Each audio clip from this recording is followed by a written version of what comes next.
ফের শুভেন্দুর জেলায় বিজেপির হার। ফের শুভেন্দু অধিকারীর গড় পূর্ব মেদিনীপুরে ধরাশায়ী হল বিজেপি। এই জেলার এগরার পাঁচরোল সমবায় কৃষি উন্নয়ন সমিতির পরিচালন কমিটির 12টি আসন দখল করল তৃণমূল। বুধবার বিকেলে পাঁচরোলে ফল ঘোষণার পরেই দেখা যায় এই সমিতির পরিচালন কমিটির সবকটি আসন মানে 12টি আসন ঘাসফুলের দখলে। আরজিকর কাণ্ডের পরে রাজ্য সরকারের বিরুদ্ধে সর্বত্র সমালোচনার ঝড় উঠেছে।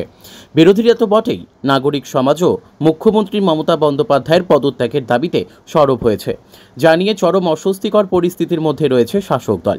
ঠিক সেই আবহে একটি সমবায় সমিতির নির্বাচনে দেখা গেল সবুজ ঝড় তৃণমূলকে স্বস্তি দিলেও চাপ বাড়ল বিরোধীদের। আজকে পাঁচরোল সমবায় সমিতির নির্বাচন সমাপ্ত হলো।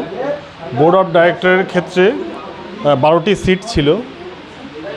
সেই 12টি সিটের মধ্যে সবকটি একটি পক্ষই পেয়েছে, তারা তৃণমূল সমর্থিত বলে জানা গেল। এবং হচ্ছে কি যে প্রথমে ইলেকশনের আগে 2টি আসন তারা আনকন্টেস্টেড ইলেকশনেই জিতেছিলেন, আর আজকে 10টি আসনের কন্টেস্ট ছিল, তার মধ্যে 10টি আসনই তারাই পেয়েছেন। দেখো, একটা কথাই বলি যে পাঁচরোল এই সমবায় সমিতিটা একটা অর্থনৈতিক প্রতিষ্ঠান। তাই এই অর্থনৈতিক প্রতিষ্ঠানের যে নির্বাচন, এটা এই এলাকার যারা ভোটার, যারা শুভবুদ্ধি সুসম্পন্ন মানুষজন, তারা মনে করেছেন যে এই অর্থনৈতিক সংস্থাটা কার হাতে থাকবে।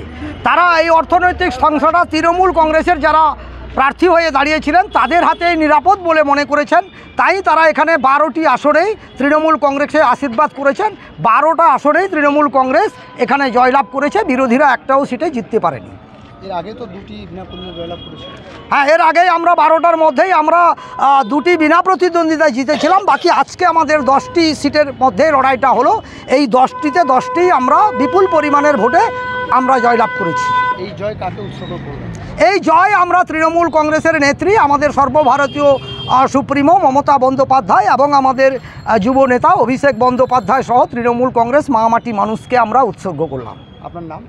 অশোক দাস, এগরা 1 নম্বর ব্লক তৃণমূল কংগ্রেসের সাধারণ সম্পাদক।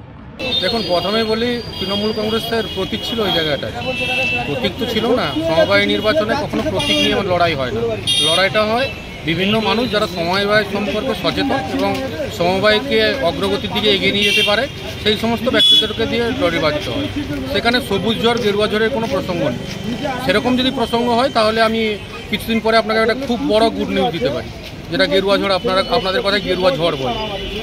তো হার তো হারই হয়। তো সেক্ষেত্রে নিশ্চয়ই আমাদের কিছু ভুল ত্রুটি থাকতেও পারে।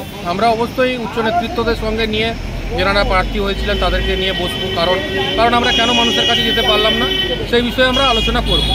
আর সর্বোপরি বলি যে পশ্চিমবাংলায় এখন বর্তমানে যে পুলিশ প্রশাসন এবং দুর্নীতির আখড়া তৈরি হয়েছে, সেই জায়গাটায় তৃণমূল কংগ্রেস বিভিন্ন মানুষকে, যারা যেভাবে বস হয়, যারা পয়সায় বস হচ্ছে, পয়সা দিয়ে কারোকে ভয় দেখিয়ে কিংবা বিভিন্ন অজুহাতে বিভিন্ন সমবায় দখল করার চেষ্টা করছে। আপনি ভাবলে অবাক হবেন, একটা সমবায় নির্বাচন যেখানে প্রতিনিধিত্ব করবেন চাষিদের উন্নয়নের ক্ষেত্রে, এখানেও এমন নিদর্শন আছে যে দিনের পর দিন সেখানে কুইন্টল কুইন্টল মাংস বিতরণ হচ্ছে, মাংস খাওয়ানো হচ্ছে, পয়সা দেওয়া হচ্ছে বাড়িতে বাড়িতে যারা ভোটার রয়েছেন।